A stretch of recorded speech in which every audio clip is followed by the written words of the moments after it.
परं त्वं ब्रह्मा त्वं विष्णुस्त्वं रुद्रस्त्वं इन्द्रस्त्वं अग्निस्त्वं वायुस्त्वं सूर्यस्त्वं चन्द्रमास्त्वं ब्रह्मभूर्भुवस्सु वरो गणादीं पूर्वमुच्चार्य वर्णादीं सदनन्दनं अनुस्वारः परतरः अर्थेन्दुरसितं तारेण रुद्धम् एतत्त्वमनुस्वरूपं गकारपूर्वरूपं अकारो मध्यमरूपम् अनुस्वारश्चान्त्यरूपं बिन्दुरुत्तररूपं नादस्सन्धानं सगुंहिता सन्धिः श्रीशा गणेशविद्या गणकर्षिः विसृद्गायत्री छन्दः श्रीमहागणपतिर्देवता ॐ गणपतये नमः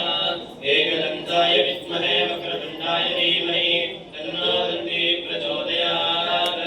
एकदन्तं चतुर्हस्तं पाशमङ्कुशधारिणं प्रदण्डवरदं हस्ते बिभ्राणं मूषकध्वजं रक्तलम्बोदरं शूर्पकर्णकं रक्तवाससं रक्तगन्धानुलिप्ताङ्गं रक्तपुष्पैः सुपूजितं भक्तानुकम्पिनं देवं जगत्कारणमक्षितम्